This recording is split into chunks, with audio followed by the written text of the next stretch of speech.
taking more than you need creates the feeling of having to give back or return. Yeah, it's gonna be crazy.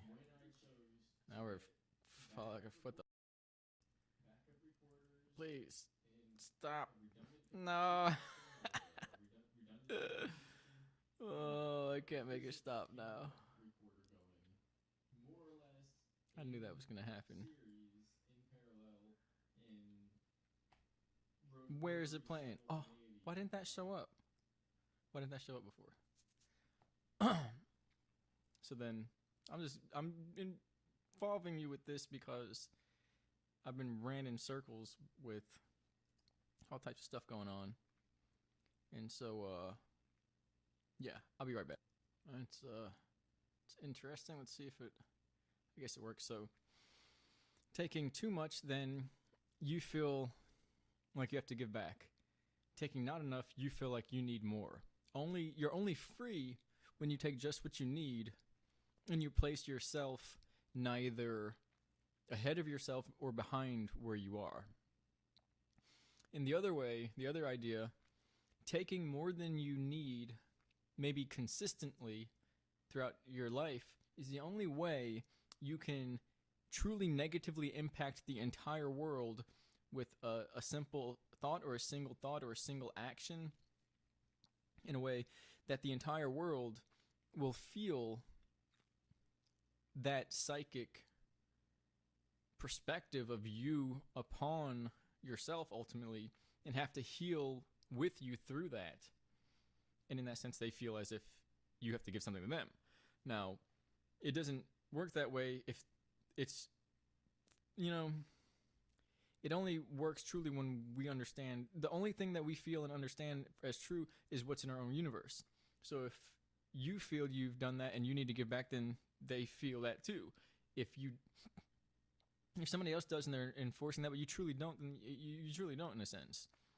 Now, if you're being dishonest to yourself, it's going to come out eventually because it's like what did I say before? It's like lying to yourself, but I can't remember how I put it. But it's pushing yourself away from the truth that you're attempting to seek by kind of isolating your meaning and your reasoning, which brings about that same level of awareness that in that sense can't be gotten away from. I just said it on the other recorder. And so that stresses the whole, and again, maybe to say it's only when the individual going through that doesn't understand they're stressing the whole and kind of holds on to that to the degree where it produces negative impact or stagnation, because as far as just change alone, it always resolves into something greater and higher. It's just whether we're stuck in that in between frame state where it's basically or frame rate, the images aren't lining up and we're pretty much fighting with ourselves to produce something that is of value and meaning that we can all accept the meaning and the value of. When that happens, we move up to the next layer of understanding kind of in society. I was talking about that on the other one, on the non-camera one, and it's as if the heart is a fractal. It always corresponds in reference of itself inside and itself outside, kind of like foreground, background, fractal system. And so the brain or the mind then is kind of like maybe binary, but more so it doesn't have to be self-similar. It doesn't have to be knowing that it's going through itself. So in that sense, the mind without the fractal organization of it is lost within itself, like a binary pattern that goes and goes and goes, but it doesn't have enough organizational format to maintain the level of complexity without basically breaking it down to a pattern, a single scrolling pattern that you have to navigate like a blockchain all at once, kind of like DNA. And so maybe consciousness or exponential awareness in that sense, super awareness, is being able to coalesce all that information into these fractal bits that then, or trits that then can organize together into viewing the wholes in exponential formats, whereas binary step-by-step logarithmic patterns will never do that. I'm sorry, I forget that there's video and stuff. And I'm over here doing my hands and stuff, looking at an empty screen. And so that heart then, it sees by seeing itself from around, from outside, from without. It's fractal in the sense that the rain's coming back. It only works unto itself. And so we have the same capacity around, so then this world is kind of like a interchangeable fractal depending on how well synchronized our minds and hearts are to themselves and then to one another. And the weirdness is, when our minds and hearts are synced one way, they're synced the other way. There's no barrier. It's only when we create the barrier and we get into these loops of leading ourselves out of sync, because the mind doesn't necessarily have to work as a fractal. It can be, we can break it down to the steps on the pattern of the DNA and just, we don't know where we're going.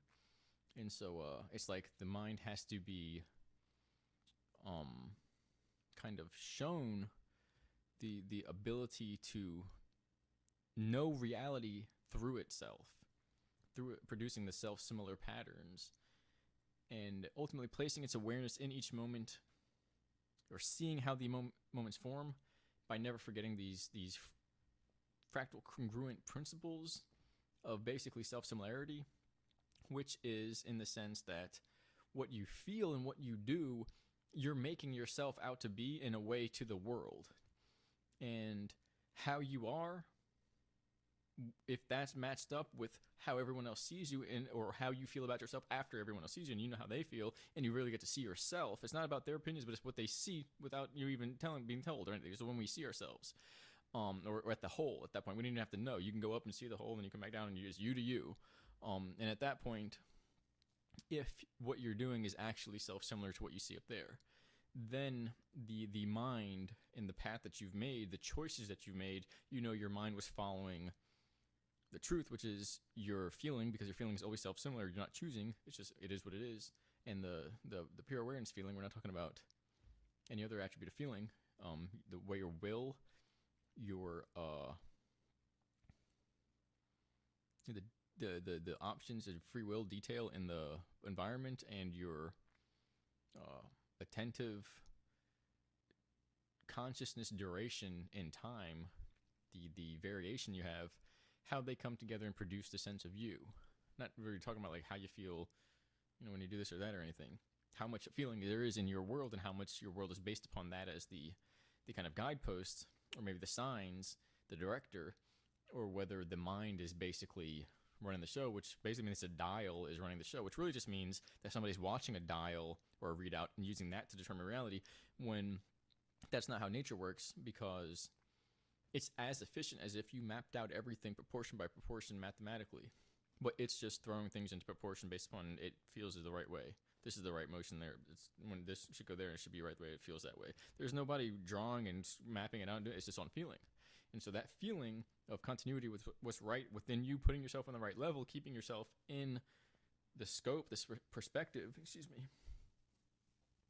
itchy, is this kind of dimensional resonance system that keeps you in your system, and you in your environment, and your environment in that environment, and basically societies, if you will, in sync with one another in this kind of accretion disk where they can move forward together. We have that built in because people have been, listening to the wrong mind, basically, just your mind, the mind, and then, or that one hasn't been talking to that one, so it's like, what do we do? People lead themselves out of sync, and it looks like they're on a path where you can't see the way back in. That's what the mind can get into without understanding that fractal resonance, because everything you do is going to involve that feeling.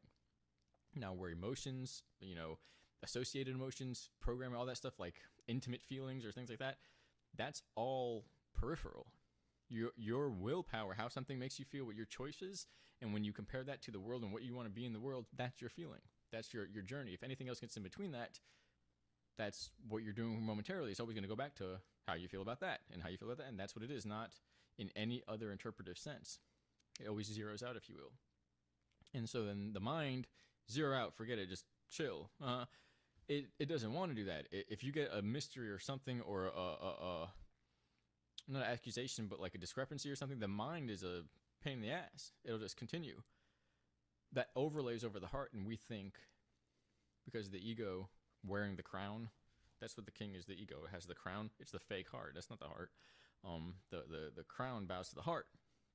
But the point is, when it's all red like that in the inverted one, in that sense, that's lost. That's upside down. That's Alice in Wonderland. That's the upside down world. That has control of only its lack of control and inversion of pretending it's not in control, pretending it's in control and it's really not in control, and that's this control power panel, whatever. Or that's its wiggle room. That's what it does for a living. Nothing. It's an illusion. It pretends it's in control to live in a system where it's basically creating that illusion for everything else. Its goal is its purpose is to be overcome. It's a stepping stone. Your own ego is a stepping stone that you realize, what is this? And you break free to something higher. It's an automated program. In the world, we've been sitting here listening to it. And so the idea then is if your mind down here is more or less seeing, if you're seeing through this, that means you know where to look in order to define yourself in reference to how you really are in the universal field. If you have your heart, when you have the ego overlay over the heart, and you strip that down and break it down, and you give it the option of basically life with admitting it's not the boss, or death with basically knowing it's going to die in an illusion, the ego always gives up, because its whole point is to stay alive by living in that illusion. So it's kind of like a parasitic involvement, a paradoxical involvement logistically, when it is entangled in these kind of dead end loopholes or constructs it builds for itself, where it basically paints itself into the corner as the basis for it, but it is actually